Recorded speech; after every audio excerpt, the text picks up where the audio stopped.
പ്രധാനമന്ത്രി നരേന്ദ്രമോദിയെ പുകഴ്ത്തിയ ശശി തരൂരിനെതിരെ നടപടിയെടുക്കേണ്ടത് ഹൈക്കമാൻഡാണെന്ന് കെ മുരളീധരൻ.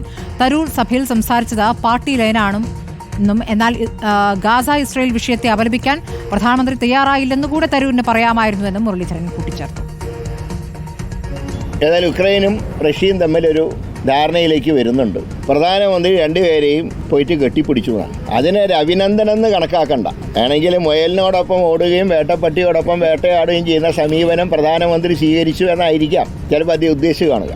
അതിന് മോഡി സ്തുതി എന്ന് പറഞ്ഞിട്ട് അതിനെ മാറ്റേണ്ട കാര്യമില്ല എന്നാണ് എനിക്ക് ഒരു റീഡിങ് തോന്നിയത്. പക്ഷേ അതേ സമയത്ത് തന്നെ ഒരു ഇൻ്റർനാഷണൽ ഇഷ്യൂ അദ്ദേഹം സംസാരിച്ച സ്ഥിതിക്ക് അദ്ദേഹം മറ്റൊരു വിഷയം കൂടെ പറയേണ്ടതായിരുന്നു. ഇന്ന് ലോകത്ത് നടക്കുന്ന രണ്ട് പ്രധാനപ്പെട്ട സംഭവങ്ങൾ: ഒന്ന് റഷ്യൻ ഉക്രൈൻ യുദ്ധവും, രണ്ട് ഇസ്രായേലിൻ്റെ ഗാസയിലേക്കുള്ള കടന്നുകയറ്റമാണ്. ഒരുപാട് സ്ത്രീകളും കുട്ടികളും അവിടെ കൊല ചെയ്യപ്പെടുകയാണ്. അതിൻ്റെ പിന്നിൽ ഇസ്രായേലല്ല, പിന്നിൽ അമേരിക്കയാണ്, ട്രംപാണ്. അതിനെ അപലപിക്കാൻ കൂടെ അദ്ദേഹം തയ്യാറാവേണ്ടതായിരുന്നു. അക്കാര്യത്തിൽ പ്രധാനമന്ത്രി മൗനം പാലിക്കുക, അതുകൂടെ അദ്ദേഹം പറയേണ്ടതായിരുന്നു. ഏതായാലും ബാക്കി കാര്യങ്ങളൊക്കെ ദേശീയ നേതൃത്വം ഉണ്ടല്ലോ പാർട്ടിക്ക് കാര്യങ്ങൾ തീരുമാനിക്കാൻ, അവർ തീരുമാനിക്കട്ടെ ബാക്കി കാര്യം. ദീപക് മലയമ്മ വിവരങ്ങളുമായി. ദീപക്, ഇപ്പോൾ യുക്രൈൻ റഷ്യ വിഷയത്തിൽ പാർട്ടി നിലപാടിന് വിരുദ്ധമായൊന്നും ശശി തരൂർ പറഞ്ഞിട്ടില്ല എന്ന് പറയുമ്പോഴും എന്താണ് ഗാസ വിഷയത്തിൽ മിണ്ടാത്തത് ചോദ്യം ചോദിക്കുന്നുണ്ട്. ഗാസ വിഷയം പാർലമെന്റിൽ പ്രിയങ്ക ഗാന്ധിയൊക്കെ ശക്തമായി ഉന്നയിച്ച വിഷയം കൂടിയാണ്. അതിൽ മൗനം പാലിച്ചുകൊണ്ടാണ് മോദിയെ പുകഴ്ത്തിയിരിക്കുന്നത് ശശി തരൂർ എന്നാണ് മുരളീധരൻ ചൂണ്ടിക്കാണിക്കുന്നത്.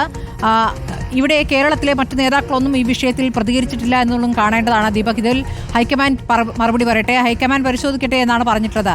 സ്വതസിദ്ധമായ രീതിയിൽ അദ്ദേഹം വലിയ രൂക്ഷമായ പ്രതികരണമല്ലേ യഥാർത്ഥത്തിൽ തരൂരിനെതിരെ നടത്തിയിരിക്കുന്നത്?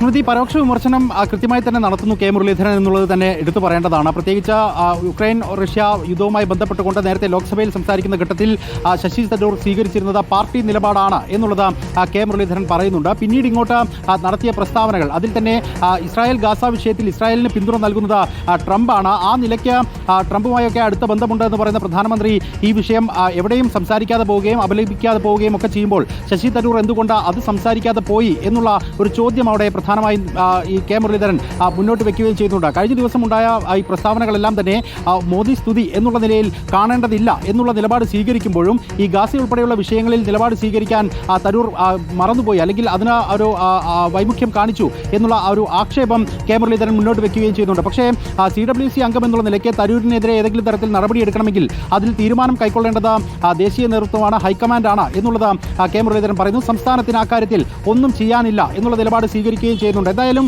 ഈ നിരന്തരം ഇത്തരത്തിൽ മോദി സ്തുതി ആവർത്തിക്കുന്ന തരൂരിൻ്റെ നിലപാടിനെതിരെ വിമർശനം ഉന്നയിക്കുന്നുണ്ട് കെ മുരളീധരൻ എന്നുള്ളതിനപ്പുറത്തേക്ക് കൃത്യമായി ഏതെങ്കിലും തരത്തിൽ നടപടി വേണം എന്ന് കടുപ്പിച്ച് പറയുന്ന തരത്തിലേക്ക് അദ്ദേഹത്തിൻ്റെ നിലപാട് വരുന്നില്ല എന്നുള്ളതും വളരെ ശ്രദ്ധേയവുമാണ്. സ്മൃതി.